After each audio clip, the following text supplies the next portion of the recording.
शेख साहब क्या हो रहा है, क्या तैयारियां हैं? सुना है कि अब आप भी कोई फाइनल राउंड की तैयारी कर रहे हैं? सर, जो अपोजिशन का अलायंस है, जो हम शेपअप करने जा रहे हैं खान साहब की डायरेक्शंस के अंदर, बस वो शेपअप हो जाता है रमजान में, तो फिर रमजान के बाद खान साहब समझते हैं कि एक भरपूर एहतजाजी मुहिम जो है वो होनी चाहिए, और उसका लाए अमल फिर सबके साथ बैठ के तैयार करेंगे।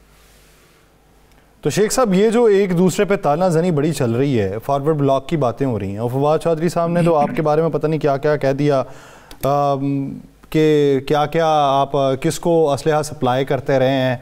बाद में वो शेर अफजल खान मरवत साहब कुछ और बातें किए जा रहे हैं। ये सर किधर को बातें सारी चल पड़ी हैं?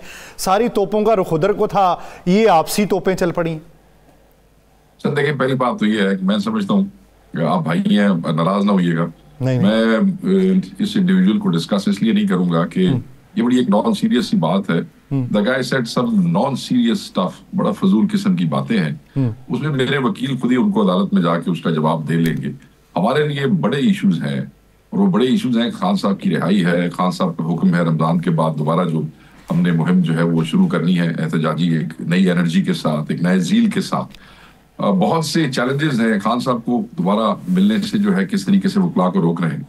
तो हमारे पे बहुत सारी चीजें हैं। ये कुछ इंडिविजुअल्स हैं जो इस किस्म की फुलझड़ियां छोड़ते हैं और फिर असल उससे तवज्जो मीडिया से हटवा के उस तरफ ले जाने की कोशिश करते हैं। तो हमने इन प्रिंसिपल यही डिसाइड किया है कि वी विल नॉट रिस्पॉन्ड।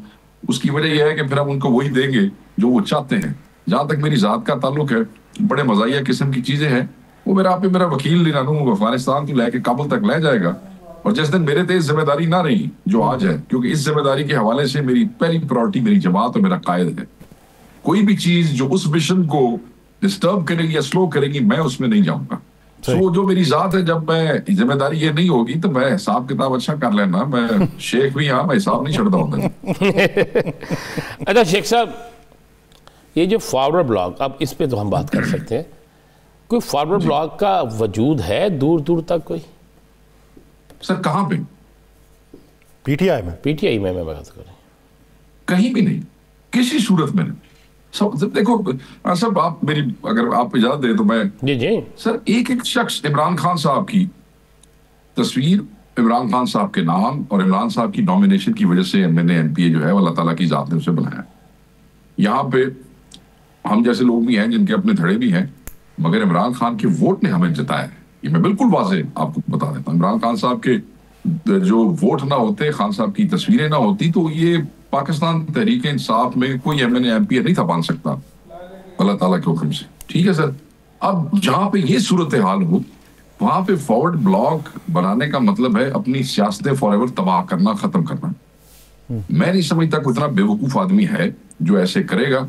और पाकिस्तान तहरीक इंसाफ के अंदर फॉरवर्ड ब्लॉक बनाने वाले को उसके अपने हल्के वाले जूते मारेंगे। बार की बात तो बात की है सर। सो ना कोई है, ये सिर्फ वही जो एक मुनज़्ज़म प्रोपेगेंडा पिछले 3-4 दिनों से, उधर से खान से मुलाकातें बंद कराई वकीलों की, और उधर से इस किस्म की फुलझड़ियां छोड़ दी गई हैं ताकि मीडिया की अटेंशन असल इशू से उठ के इन तरफ चीजों की तरफ आ जाए। तो हम ये समझते हैं कि ना कोई फॉरवर्ड ब्लॉक है। बिल्कुल, मैं आपको उसकी तस्दीक कर रहा हूँ, कोई फॉरवर्ड ब्लॉक नहीं है और ना बन सकता है। तो सर, ये फैसल वावडा साहब जो बातें किए जा रहे हैं कि पाकिस्तान तहरीक इंसाफ में सब कंप्रोमाइज्ड हैं, उनकी तरफ से बयानात की भरमार ही जारी है, हालांकि आपकी तरफ से जवाब जो है वो उनको नहीं दिए जाते। इसकी कोई खास मंतिक? सर गल सुनो मेरी, देखो जी, वेला आदमी है और नॉन सीरियस ये आदमी उनकी ऐसी जवाब दही। मतलब है कि एक आदमी को जवाब देना शुरू कर दईए तो फिर वो वजन लप गया ना, वो वैल्यू और हैसियत औकात बढ़ गई। कोई क्रेडिबल आदमी गल करे, कोई हुकूमत का आदमी बात करे, इनकी तो सेनेटरशिप में यही पता कोई नहीं ओनरशिप किसकी है। वो नून लीग वाले आप हैरान ने सानू हुक्म आया सी वोट दे छड़िया, पीपल ये कहते सानू हुक्म आया सी असी वोट दे छड़िया। तो मैं ऐसे आदमी को क्या जवाब दे, आप मुझे बताएं। तो छो नॉन सीरियस जी गल है, वो सारा भाई नॉन सीरियस गुफ्तगू करता है और जवाब की लोड़ कोई नहीं किसी ने। अच्छा शेख साहब, क्या अब भी कोई राब्तों की कोशिश हो रही है अडियाला में? यानी कि जिस तरफ की खान साहब से, पार्टी की नहीं, जिनकी होती है। अच्छा, वो राब्ते की गल करते पे? हाँ जी, राब्ते। सर मेरी गल सुन, बात यह है कि इमरान खान साहब ने कभी भी ये नहीं कहा कि बिल्कुल, हाँ एक दो मौके ऐसे जहां उन्होंने ये समझा। खान साहब ने चंद दिन पहले एक बयान दिया, उसमें उन्होंने ये कहा कि मुल्क की खातिर खान डील नहीं करना चाहता अपनी जात की खातिर। पाकिस्तान तहरीक इंसाफ को फाइनेंशियल या पॉलिटिकल गेन के लिए किसी से डील करने की जरूरत नहीं है। पाकिस्तान तहरीक इंसाफ इस मुल्क की सबसे बड़ी पार्टी, इलेक्शन जीत के आई है, वो दूसरी बात है इलेक्शन छीन लिया गया। मगर जो इस वक्त नफरतें और नफरतों के बीज बो दिए गए हैं इस 26 के कताल के बाद, जो वज़ीर आज़म ने अपने आर्टिकल 245 लगवाने के बाद किया है, तो खान साहब ने ये समझते हैं कि किसी से भी बात हो, एस्टैब्लिशमेंट से भी बात हो, जो मुल्क के लिए हो, मुल्क के मफाद और मुस्तकबिल के लिए हो, तो उसमें हमें कोई इतराज नहीं है। कोई डील के लिए ना हम बात करना चाहते थे और ना बात करना चाहते हैं जी। अच्छा शेख साहब, आप लोगों के नज़दीक मुल्क बेहतरी की जानिब गामजन नहीं है। नवाज शरीफ साहब कहते हैं मुल्क अपने पाँव पे खड़ा हो चुका है, लॉन्ग मार्च, धरना, एहतजाज उसकी इजाज़त नहीं देंगे और मसनूई सियासी बहरान पैदा करने की कोशिश जो है उसको भी कामयाब होने देंगे। बड़े अरसे बाद बोले हैं, क्या कहेंगे? अभी एक रिपोर्ट छपी है ब्लूमबर्ग की, वो ये कहते हैं कि 1,30,00,000 पाकिस्तानी खते गुर्बत से नीचे चले गए अचानक पिछले 1.5 साल के अंदर। 1.8 मिलियन, 18 लाख बंदे राणा साहब, नौजवान, पढ़े लिखे, डिग्रियां वाले, वो मुल्क से चले गए हैं, माइग्रेट कर गए। हिस्ट्री की सबसे बड़ी माइग्रेशन है इस डेकेड की, ये पूरे उसके अंदर किसी भी मुल्क में पाकिस्तान टॉप पे है। 1.8 मिलियन लोग, कैपिटल फ्लाइट।